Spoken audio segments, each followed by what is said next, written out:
Boa noite. Começa amanhã em Cancún, no México, a 16ª Conferência da ONU sobre Mudanças Climáticas. Quase 200 países vão estar reunidos para discutir o aquecimento global e tentar chegar a um acordo para reduzir a emissão de gases de efeito estufa. Mas o que é realidade e o que é mito no aquecimento global do planeta? Qual é o impacto da ação do homem, o impacto real na temperatura da Terra? O que esperar do encontro de Cancún? Para responder a essas e outras questões, estamos recebendo no programa desta noite o climatologista Luiz Carlos Molion. Ele é professor de mudanças climáticas da Universidade Federal de Alagoas. E comigo aqui na bancada, os jornalistas Fernando Mitre e Antônio Teles. Só que antes de começar, nós vamos conhecer um pouco mais sobre o nosso convidado e sobre a expectativa para a COP16.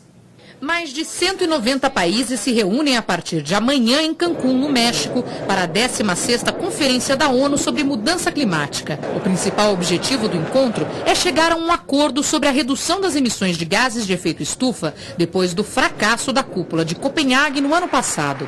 A expectativa, porém, é que apenas acordos genéricos sejam fechados durante o encontro, como o financiamento a iniciativas climáticas, a criação de um fundo verde para os países em desenvolvimento e a revisão das metas globais de controle de emissões. A adoção de um tratado climático definitivo de cumprimento obrigatório deve ficar para o encontro de Joanesburgo em 2011. Em relatório divulgado esta semana pelo Programa das Nações Unidas para o Meio Ambiente, cientistas afirmam ser impossível limitar o aquecimento do planeta apenas com as metas estabelecidas em Copenhague. Também nesta semana, a Organização Meteorológica Mundial, entidade ligada à ONU, anunciou que a concentração dos principais gases causadores do efeito estufa na atmosfera atingiu o nível mais alto desde os tempos pré-industriais. A teoria do aquecimento global, no entanto, não é consenso entre os especialistas. Pesquisador do clima há mais de 40 anos, Luiz Carlos Molion suspeita que haja manipulação dos dados sobre a temperatura terrestre.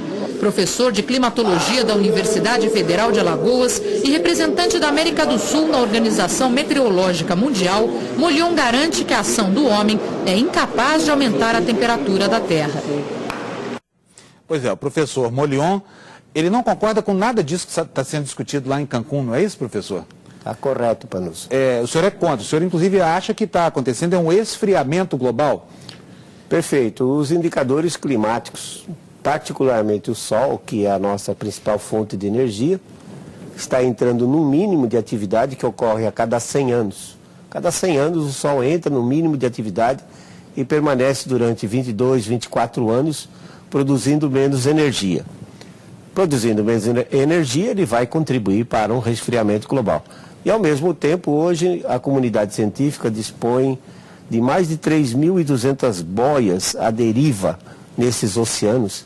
E essas boias estão nos dizendo que nos últimos 8 anos os oceanos estão perdendo calor, os oceanos estão se esfriando, que é o outro grande controlador do clima global. Então, o Sol entrando num declínio de atividade e os oceanos perdendo calor, significa que para esses próximos 20, 22 anos, nós vamos mergulhar num resfriamento global, Mitri. Agora, não é aquela idade do gelo, né, em que a temperatura vai cair 10, 12 graus, não.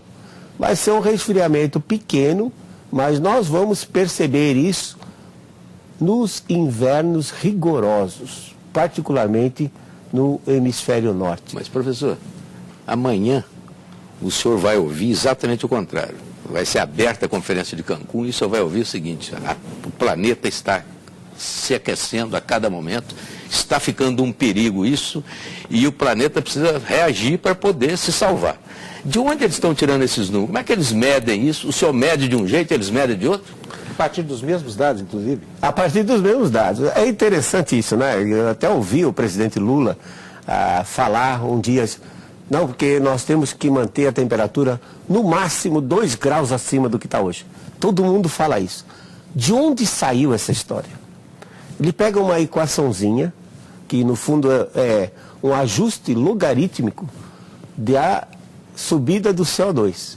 Aí coloca-se a concentração inicial, 280 partes por milhão, que seria da era pré-industrial. E a atual, 450. Então divide os 450 por 260, calcula um fatorzinho ali, e a N calcula um aumento de 2 graus na temperatura. Como se o clima fosse extremamente simples, né? Eu não entendi essa conta que o senhor fez, assim, acho que ninguém entendeu. Qual é a relação entre a concentração de CO2 e o aumento da temperatura da atmosfera? Não existe nenhuma. Na realidade, vai tudo na contramão. O CO2, ele não controla o clima global, nunca controlou. Nós temos registros de testemunhos de gelo, por exemplo, na Antártica, de 400 mil anos atrás, que mostram que a temperatura sobe antes, depois os oceanos se aquecem, e aí os oceanos liberam o gás carbônico. É como num refrigerante ou numa água com gás. Você, na hora que abre, a água está cheia de gás, quando está gelada. Depois que ela fica aqui, ela vai se aquecendo, ela expulsa todo o gás que estava em solução. E os oceanos também são assim. Quando eles estão frios, eles absorvem mais gás carbônico. Quando eles se aquecem, eles liberam mais. Então não existe nenhuma relação. É sempre na contramão. O maior aquecimento que ocorreu nesses últimos 100 anos foi entre 1925 e 1946. No término da Segunda Guerra, o homem lançava na atmosfera menos de 6% do carbono que lança hoje. Como é que eu vou explicar, por exemplo, no Ártico, um aumento de mais de 4 graus naquele período de 1925 a 1946, quando a atividade humana, no sentido de emissão, geração de energia e emissão era baixa. E depois da guerra, em que houve uma intensificação na industrialização, né? Na indústria, e que praticamente aí começou uma globalização em função dos aliados terem tomado as indústrias dos alemães, dos japoneses e dos italianos, começaram a produzir mais, precisou mais energia elétrica, emitiram mais carbono e, no entanto, a temperatura de 1947, de 1947 até 76, baixou. Então você vê que o CO2 não tem nada a ver com a temperatura. Mas ele pode criar uma equaçãozinha simples e dizer, olha, se eu aumentar tanto o CO2, a temperatura vai ser essa. Mas não tem nada de físico nisso e não vai absolutamente corresponder à realidade. O senhor parece que não considera o CO2 um vilão, né? O senhor acha que ele é mais mocinho, né, pelo jeito? Certamente. Você falou bem, Mitre. O CO2 é o gás da vida. Ele não é um gás tóxico. Mas os meninos aprendem o contrário na escola, professor. De um lado, sim. É até conflitante para o garoto. Porque ele aprende que planta faz fotossíntese com CO2. Ele aprende que nós e os animais não somos autossuficientes em matéria de alimentação. Quem produz o alimento que a gente consome são as plantas, não é? Como é que a planta faz isso? Ela retira esse vilão que é o CO2 do ar, em presença de luz e água, produz amidos, açúcares e fibras dos quais nós nos alimentamos. Quanto mais CO2 tiver na atmosfera, melhor é. Já em inúmeros ensaios, mais de centenas de ensaios agronômicos mostram que quando você dobra a concentração de CO2, a produtividade das plantas, particularmente cereais, as chamadas plantas C3, elas aumentam de 30% a 50% a produtividade. E o CO2 não controla a temperatura global. Então, para que reduzir o CO2? Ao contrário, não confundir CO2 com poluição. CO2 não é poluente como quer a EPA americana, né, a Agência de Proteção Ambiental americana, que quer transformar o CO2 num gás poluente. CO2 não é poluente, CO2 é parte da nossa vida. Professor, mas aí nós não caímos num paradoxo, assim, somos a favor da poluição? Não, mas aí tem que distinguir, Panuso, porque, por exemplo, quando você queima combustível fóssil, vamos dizer assim, o diesel, tá? A comunidade europeia, ela exige que o diesel vendido lá tenha 10 miligramas de enxofre por cada quilo de diesel. Você pega aqui em São Paulo, faça a pesquisa, você vai ver que os nossos postos de combustível vendem combustível com 500 a 2.000 miligramas. 200 vezes mais do que é permitido pela comunidade europeia. Agora, ora, esse enxofre sai queimado na forma de dióxido de enxofre, combina com umidade atmosférica, forma gotículas de ácido sulfúrico e o cidadão urbano, aqui em São Paulo, aí ele respira, ok, ácido sulfúrico. Então, não vou dizer que os combustíveis fósseis não tenham problemas. Eles têm problemas. Temos tecnologia para isso? Temos. Custa mais caro.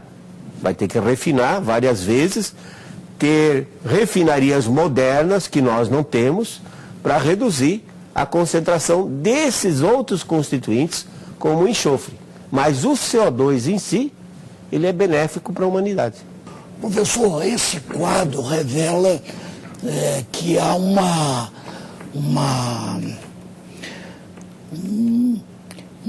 permanente manipulação de informações, de dados sobre isso, e evidentemente existe um propósito. Quer dizer, ninguém faz nenhum tipo de atividade tão global para nada. Por que os países ricos hoje aplicam tanto dinheiro nessa impostura, se é verdade o que o senhor está dizendo? Bom, Teles, a vantagem de ser velho, como eu disse, é que a gente já viu certas coisas acontecerem na vida.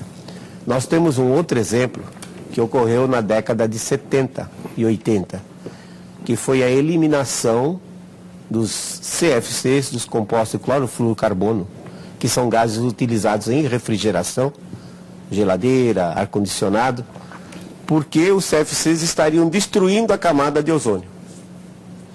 Também a receita foi exatamente igual ao aquecimento global. Criou-se o painel de tendência de ozônio, reuniram-se alguns cientistas do mundo para dar aquele ar, né, de que os resultados são científicos, comprovadamente científicos. Criou-se o Protocolo de Montreal, em 1987. Hoje temos o Protocolo de Kyoto, que vai estar em discussão agora a partir de amanhã. Criou-se lá em Cancún. Em Cancún é o Protocolo de Kyoto que volta à discussão. Mas em Montreal, criou-se o Protocolo de Montreal em 1987, que obrigava os países a eliminarem os CFCs. O gás da geladeira. O gás da geladeira. Qual era a culpa dos CFCs? Eles não pagavam mais royalties, direito de propriedade. Eram gases de domínio público. Mas, professor, com isso, deixa eu só terminar para nós. Com isso, o que fizeram? Obrigaram os países a assinar o Protocolo de Montreal. Na época, eu era Fernando Collor, que era o presidente, eu tinha acesso a Fernando Collor, enviei um fax para ele de 5 páginas explicando por que o Brasil não devia entrar nisso. O Brasil precisa de refrigeração a baixo custo. O Brasil acabou assinando. 2 anos depois encontramos com o nosso representante e, pressionado, ele confessou que foi uma exigência do FMI que o Brasil assinasse o Protocolo de Montreal para poder renovar a dívida externa. Qual a preocupação ambiental aí, Teles? Totalmente econômica. Quem saiu ganhando com isso? 5 indústrias que detinham a patente. Mas tinha um discurso ambientalista por detrás, como tem agora. Como tem agora. Mas o objetivo não é ambientalista. O objetivo, respondendo a sua pergunta, é o seguinte: já vimos isso na história antes, como se diz na gíria. Já vi esse filme antes. Quem saiu beneficiado?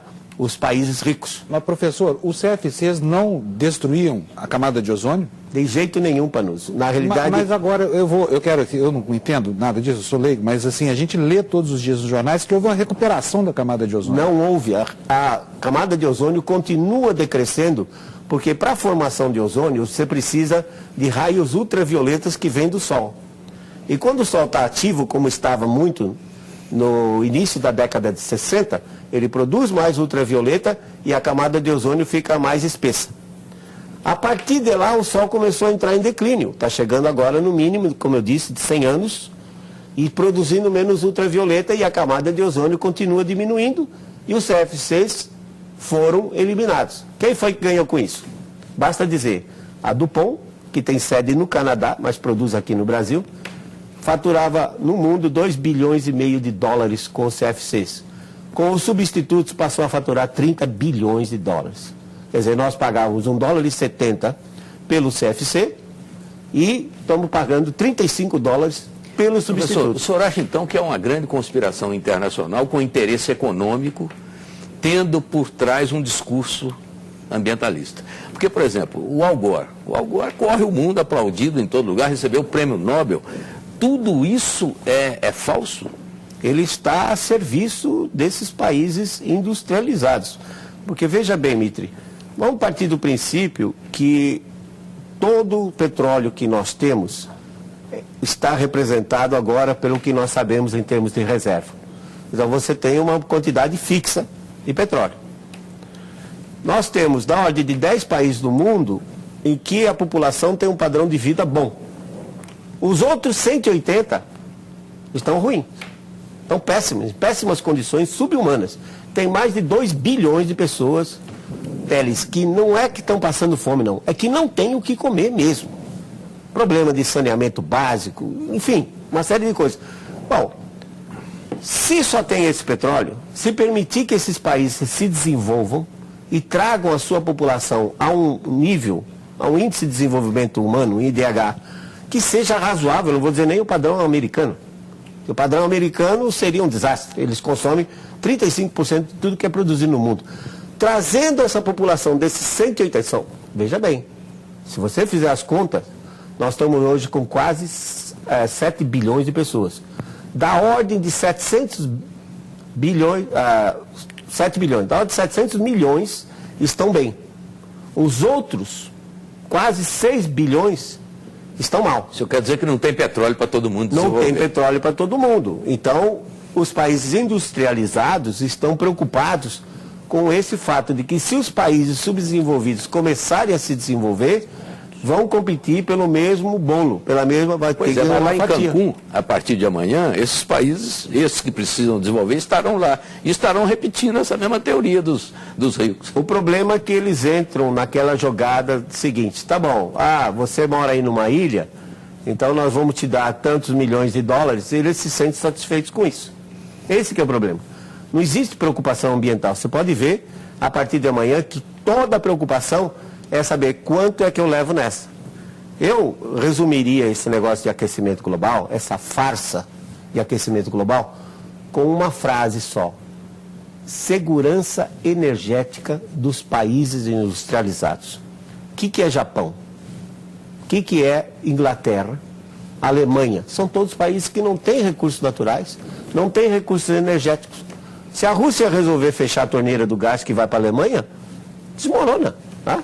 Agora, professor, não há uma estrutura de inteligência no mundo localizada nas grandes universidades que são capazes de se juntar a essa campanha para denunciar que tudo isso sobre aquecimento é uma impostura?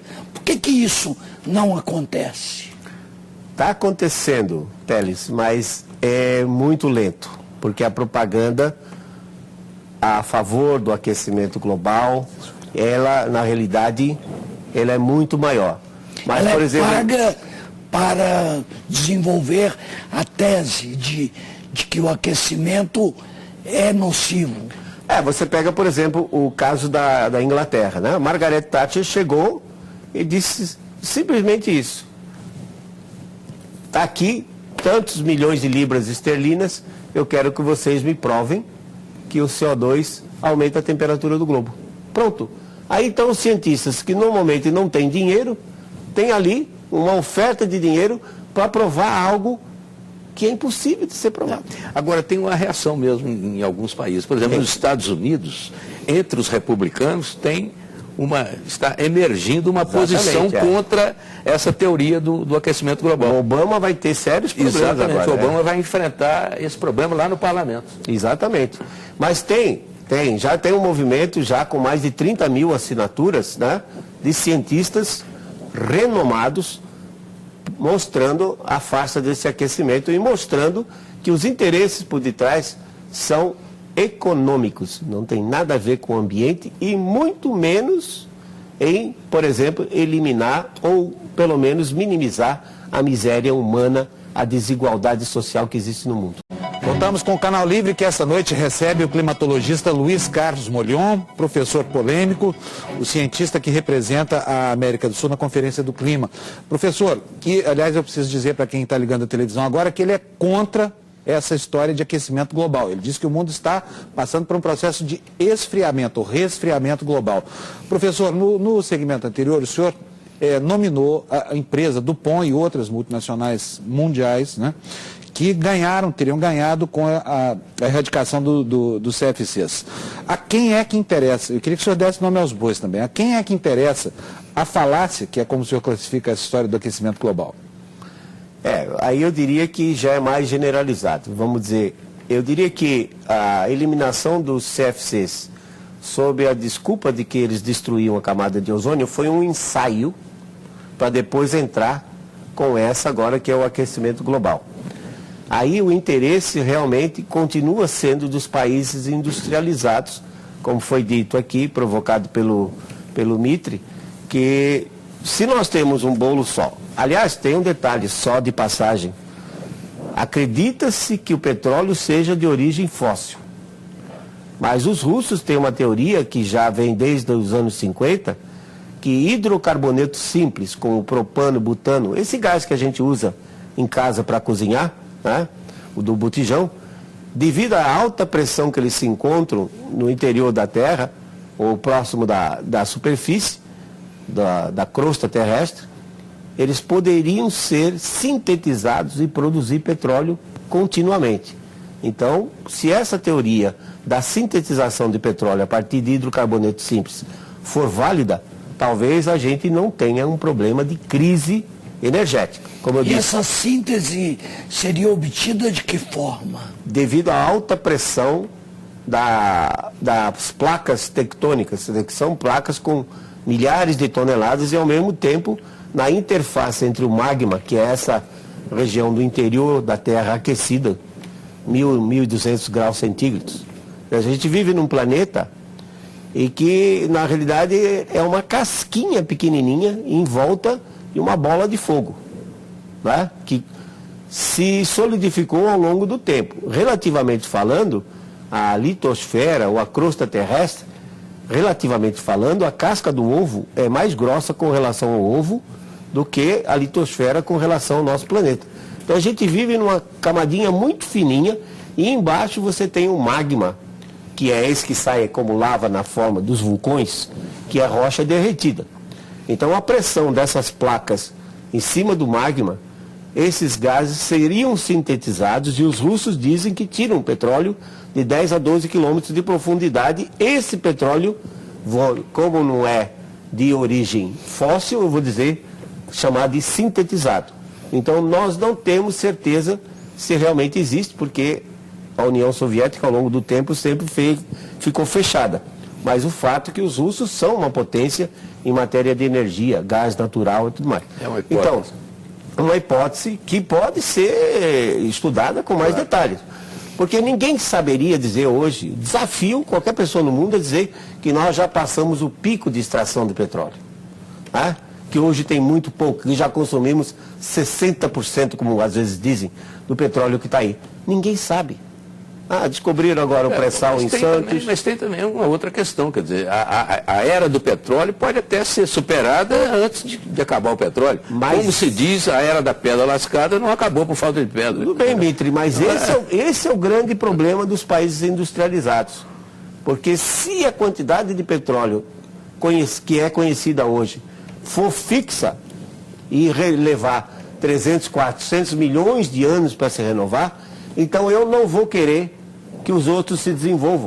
Eu vou guardar esse petróleo para mim. Mas, professor, o senhor quando diz que o planeta está passando por uma fase de resfriamento, ao contrário do aquecimento, o aquecimento é colocado como um grande fantasma no nosso horizonte. E o senhor, ao falar em resfriamento, parece que o senhor está trazendo uma boa notícia, mas não é bem isso. O resfriamento também traz os seus problemas para a humanidade e para o planeta. Eu queria que o senhor explicasse isso. Mitre, o resfriamento é muito pior. Então, se nós trazem uma má notícia, não é uma boa notícia. Infelizmente é má notícia. Se São Pedro me desse aí uma chave e dissesse assim, professor Molhon, o senhor pode virar para o aquecimento, para o resfriamento, Eu preferia colocar no aquecimento, porque a história mostra, nesses últimos 10 mil anos, que toda vez que aqueceu, Teles, as civilizações floresceram. Egípcios, babilônios, assírios, depois o Império Romano, foi com um período quente. Mais recentemente, os vikings, 800 depois de Cristo a 1200 depois de Cristo, saíram da Escandinávia e colonizaram a Groenlândia, Mitre. A Groenlândia, chamado Groenlândia, significa terra verde. E hoje é um bloco de gelo. Por que é chamada terra verde? Porque os vikings encontraram vegetação e praticaram agricultura não muito tempo atrás, há 1000 anos atrás. Resfriando é muito ruim para a humanidade. Vamos pegar um exemplo nosso aqui, para não ir bem longe, nosso. Houve um resfriamento global semelhante a esse que nós estamos esperando que aconteça até o ano 2030, 2032, entre 1947 e 1976. Foi muito ruim para o Brasil. Basta dizer para você que a frequência de geadas foi tão grande que erradicou o cultivo do café no oeste do Paraná. Acabou com o cultivo do café no Paraná. Por outro lado, teve um resultado bastante interessante. Uma redistribuição demográfica. Porque aí os gaúchos, os catarinenses, os paranaenses pegaram o seu dinheirinho das terras que venderam lá e foram para o centro-oeste, Mato Grosso, Tocantins, e transformaram o centro-oeste hoje no maior produtor de grão do mundo. Tem o efeito negativo, mas felizmente para nós do Brasil, literalmente nós temos para onde correr. Ou seja, se esfriar no sul, como eu espero que ocorra agora no norte da Argentina, ou Argentina como um todo, Paraguai e o sul do Brasil, vão passar novamente por invernos rigorosos, até o ano 2030, 2032. Espera-se que não se estenda mais do que isso. A Europa vai passar por invernos rigorosos. Inglaterra, a Europa como um todo, a Rússia e a China, nós estamos vendo já nesses últimos 10 anos. Professor, há um histórico de idades de gelo pela qual o mundo passou. Há, opostamente, um histórico de alguns períodos de altíssimas temperaturas? Existe. Muito bem lembrado, Teles. Claro que a gente não tem dados, digamos, de termômetro, porque os termômetros só passaram a existir a partir do século XVII. Aí usam-se testemunhos, como é chamado. Por exemplo, no caso da Antártica, perfuraram uma capa de 3.600 metros de espessura de gelo e vão retirando cilindros de gelo, e nesses cilindros tem umas bolhas de ar. Então retira-se cuidadosamente essas bolhas de ar e faz análise. E dessas análises mostrou o seguinte: temperaturas, a análise cobre as últimas 4 eras glaciais, os últimos 400 mil anos. Mostrou que as temperaturas chegaram a cair 10, 12 graus, e depois, nos interglaciais, uma era glacial dura da ordem de 100 mil anos, e ela é interrompida por períodos mais quentes, chamados interglaciais. Os 3 últimos interglaciais, de 130 mil, 240 mil e 340 mil anos atrás, as pesquisas mostram que as temperaturas foram 6 a 10 graus centígrados mais elevadas do que a atual.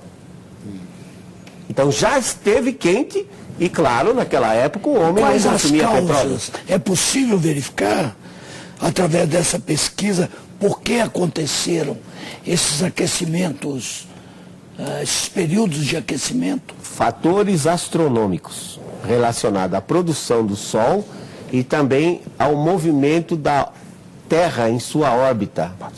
Quando a Terra fica mais próxima do Sol, fica com uma órbita quase circular, porque as pessoas leigos não sabem, mas a órbita terrestre, ela pulsa, ela vai desde uma elipse até uma circunferência praticamente quase que perfeita.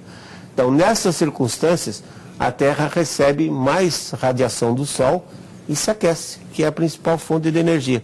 Então, os fatores físicos que elevaram as temperaturas 6 a 10 graus, nessa passado, 130, 240 mil, 360 mil anos atrás, 340 mil anos atrás, foram fatores astronômicos, porque o homem, há 130 Nada mil de anos, ambiental. Nada de ambiental. Professor, eu queria voltar agora ao tempo de agora e fazer uma pergunta ao senhor exatamente sobre essa questão de atmosfera, de gelo, de esquentamento, de esfriamento. Uma pergunta que, aliás, qualquer criança faria. O senhor olha as geleiras no mundo inteiro, elas estão diminuindo, elas estão se dissolvendo. O senhor não vai me dizer que está ficando mais frio o oceano. Se o gelo está derretendo, é porque está ficando mais quente. Muito bem. Isso é que aparece nesses vídeos, né, que estão aí na internet, que mostram o gelo do Ártico. Rapaz, isso é uma verdadeira... Quer dizer, o efeito físico em si não tem nada a ver com a temperatura do ar. É interessante. Num iceberg, porque o gelo é flutuante, no caso do Ártico. Um iceberg, 10% fica fora da água, todo mundo sabe disso. E 90% dentro. Os 90% que estão dentro deslocam o volume que já vai ocupar quando o bloco todo derreter. Assim, quando o bloco de gelo derrete, não há aumento de nível do mar. Você pode fazer o experimento, pegar o copo, encher até a boca, colocar um cubo de gelo, no momento que você colocar, vai derramar um pouco de água, porque ele vai afundar 90% do seu volume, mas depois que ele derreter, não cai nenhuma gota fora. Então, o que acontece? Nós passamos por um período, a partir de 95, 96, em que as correntes marinhas começaram a levar mais água quente para o Ártico. Então a água quente entra por debaixo da parte submersa e derrete um pouco dessa parte submersa. Devia ser 90%, passa a ser 85%, 80%. O resultado é que a parte submersa não tem condições de sustentar o peso da parte aérea. Aí o gelo colapsa. Ele desmorona, pode ver nesses filmes, você vê que ele está desmoronando. Ele não está derretendo, você não vê a água escorrendo. Ele não está derretendo, ele está desmoronando. Porque mesmo no verão, de lascar forte no Ártico, a temperatura nunca é superior a 20 graus negativos. O seu freezer trabalha com menos 18 e congela tudo o que precisa. Então, não é o ar, não é o aquecimento global que está fazendo aquele gelo desmoronar, e sim durante esse período em que estava levando mais água quente. Agora já está diminuindo. E daqui uns 4, 5 anos, se repetir o ciclo, vai passar a levar água mais fria e o gelo, que já se recuperou, diga-se de passagem, em 2007 chegou a uma redução de 2,7 milhões de quilômetros quadrados. Mas agora, já em junho de 2010, já estava recuperado. E a partir de agora ele vai continuar crescendo, porque as correntes oceânicas estão levando menos calor. Então é água quente e não ar quente. O Canal Livre vai fazer mais uma paradinha, a gente volta daqui a pouco para continuar a conversa com o professor Molion. Até já. Estamos de volta para o último bloco do Canal Livre desta noite com o climatologista Luiz Carlos Molion. Teles, quer começar? Professor, a Conferência de Copenhague é considerada hoje um grande fracasso. Por que foi caracterizado esse fracasso? Então a chamada COP15, né, que foi a anterior em Copenhague, ela foi um fracasso total. O Brasil até tentou, na hora, juntar alguns países para amenizar a situação, mas não teve sucesso. O Brasil mesmo acabou se impondo metas de controle de emissão ridícula, que não precisava, porque ninguém, vamos dizer assim, entrou para isso.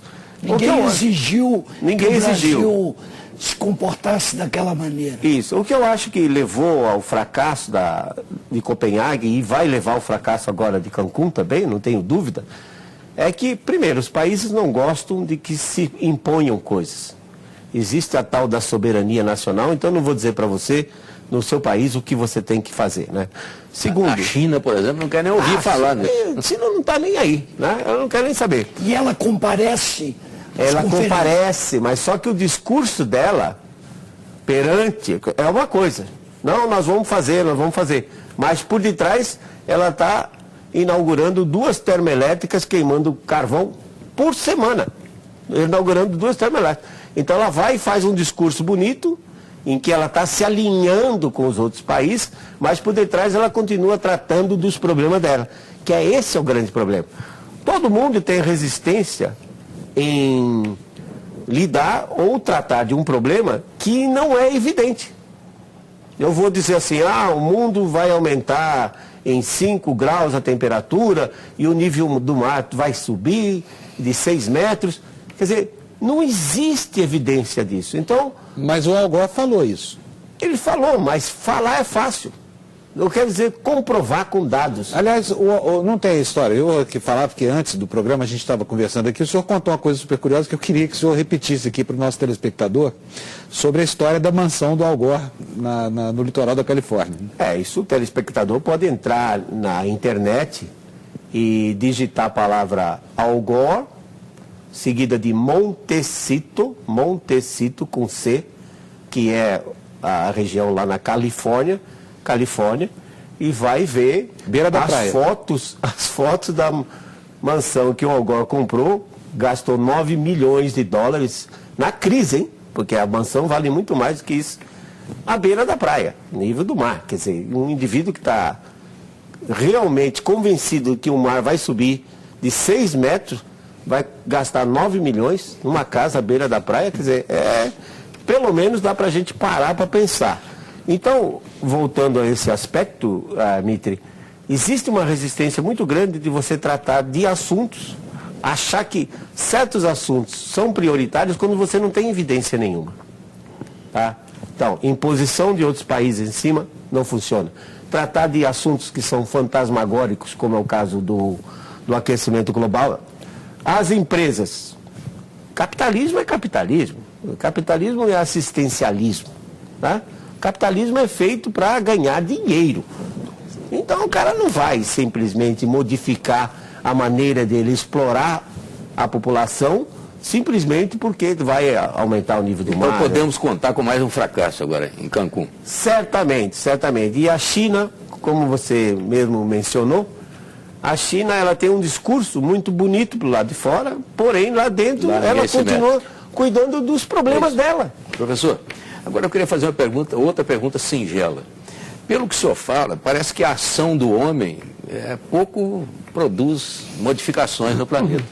Então, isso significa que uma mobilização, uma conscientização da humanidade, uma campanha internacional a favor do meio ambiente, significa nada ou algo próximo de nada? Então, nós temos que separar 2 coisas: mudanças climáticas e conservação ambiental. Nós estamos falando numa variaçãozinha de meio grau para cima, meio grau para baixo. Como disse, isso não é nada. Numa era glacial, a diferença é de 10, 12 graus de temperatura. Nessas pequenas variações, friou meio grau, aumentou meio grau, a humanidade consegue tirar isso de letra. Então, aqueça ligeiramente ou resfrie ligeiramente, o problema ambiental continua. Ele é independente dessas mudanças climáticas. O homem tem uma grande capacidade de destruir seu clima, o seu ambiente, localmente. Mas se você fizer as contas, você vê, o planeta Terra tem 71% de oceanos, sobra 29% de continentes. Desses 29% de continentes, 15% é deserto e terras geladas, sobra 14%.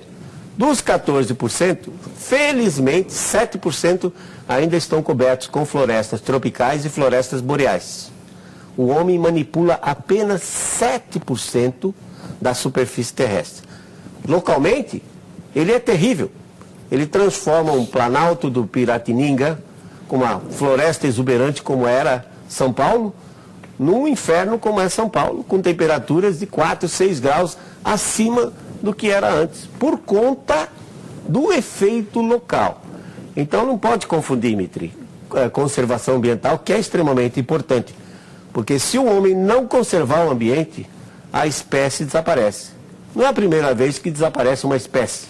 O homem pode ser uma dessas espécies que venha a desaparecer, porque o planeta em si, ele não tem problema nenhum. Quem tem problema somos nós, que criamos os problemas. Se nós desaparecermos, possivelmente, como a Terra tem aí mais uns 5 bilhões de anos de existência, ela vai se recuperar e fica tudo como estava antes. Professor, infelizmente nosso tempo acabou, o senhor tem 1 minuto para suas considerações finais. É importante então que o telespectador saiba que o CO2 não controla o clima global. O CO2 é um gás benéfico, o CO2 é o gás da vida. Aumentando o CO2 na atmosfera, vai aumentar a produtividade das plantas, que é o que nós precisamos com uma população crescente. Os problemas maiores do mundo não estão no aumento de CO2. Os problemas maiores do mundo estão na miséria humana, na desigualdade que existe entre os países. E nós precisamos lutar para isso. Eu gostaria de ver COP16 discutindo esse tipo de problema.